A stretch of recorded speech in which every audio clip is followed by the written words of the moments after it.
नमस्कार दोस्तों, मैं मनोज चतुर्वेदी शास्त्री आप सभी का चांदपुर संदेश चैनल के कार्यक्रम गुस्ताखी माफ में हार्दिक स्वागत करता हूं, अभिनंदन करता हूं। आज हम बात करेंगे ऐसे प्रत्याशी मोहम्मद इमरान शेख की।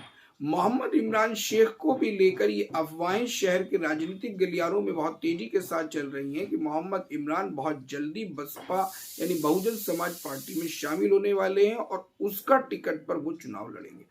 हालांकि आपकी जानकारी के लिए बता दें कि अभी तक मोहम्मद इमरान को मीम पार्टी की टिकट का प्रमुख दावेदार माना जा रहा है। हमने इमरान शेख से बात भी की थी, उन्होंने कहा कि ऐसा कुछ भी नहीं है, ये सही है कि सांसद जी ने उनसे मुलाकात की थी, उनको ऑफर भी किया था कि वो बसपा की टिकट पर चुनाव लड़ें, लेकिन अभी तक उन्होंने इस विषय में कोई अंतिम निर्णय नहीं लिया है। ये कहना था मोहम्मद इमरान शेख का। बहुजन समाज पार्टी के पास दावेदारों की बहुत कमी है। हालांकि उसके सबसे प्रमुख दावेदार हो सकते थे डॉक्टर शकील हाशमी, जिन्होंने पहले इसी टिकट पर यानी बसपा के टिकट पर विधानसभा का चुनाव यानी 2022 का चुनाव लड़ा था, लेकिन उनकी तरफ से अभी तक कोई ऐसा संकेत दूर तक दिखाई नहीं दे रहा है कि वो आने वाले चुनाव में शिरकत करेंगे, जो कि नगर पालिका परिषद का होगा। हालांकि लोगों का ये कहना है कि अगर सीट बैकवर्ड होती है तो शायद वो अपनी शरीक हयात को, जो कि बिरादरी से अंसारी हैं, उनको चुनाव लड़वा सकते हैं। लेकिन हमारे पास इस तरह का कोई संकेत डॉक्टर शकील हाशमी की तरफ से नहीं आया। उन्होंने बहुत स्पष्ट रूप से मना किया था कि वो नगर पालिका परिषद के अध्यक्ष पद पर चुनाव नहीं लड़ेंगे। परंतु साहब, ये राजनीति है और राजनीति में कुछ भी असंभव नहीं होता। यहाँ लकीर खींच के कुछ भी नहीं किया जाता, यहाँ कुछ भी पत्थर की लकीर नहीं होता, यहाँ कोई भी सत्यवादी हरिश्चंद्र नहीं होता और किसी भी आदमी की जबान का कोई यकीन नहीं किया जा सकता। राजनीति में कब परिस्थितियां पलट जाएं, कोई कुछ नहीं कह सकता।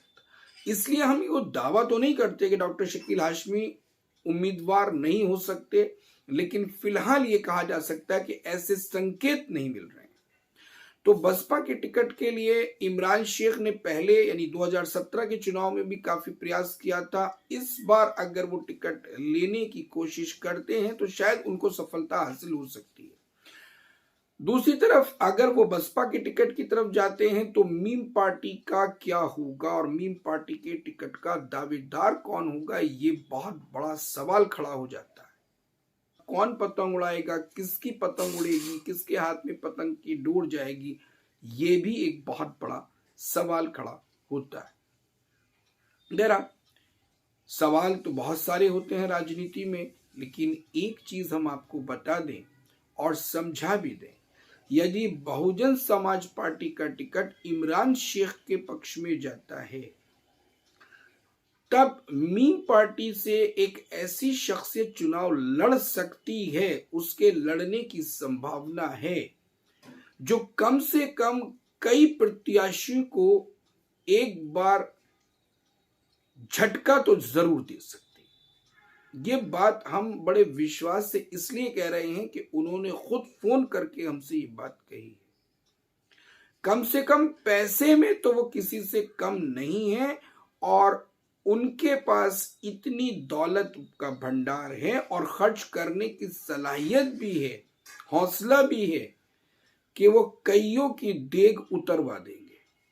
उनकी देग खुद की इतनी बड़ी होगी कि कई लोगों को अपनी देगे नीचे उतारनी पड़ेगी। बहरहाल इंतजार कीजिए, कहते हैं सब्र का फल मीठा होता है, तो इस बार सब्र के फल में बेहद उम्दा लजीज बिरयानी, मुर्ग मसल्लम, मटन और न जाने क्या क्या आपको मिल सकता है। दुआ कीजिए कि बसपा का टिकट मोहम्मद इमरान साहब को जाए और मीम पार्टी का टिकट उन्हीं को जाए जिन्होंने हमें फोन किया था। फिलहाल इस राज को पर्दे के पीछे ही रहने दीजिए।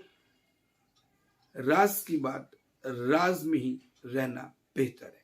धन्यवाद। जय हिंद। वंदे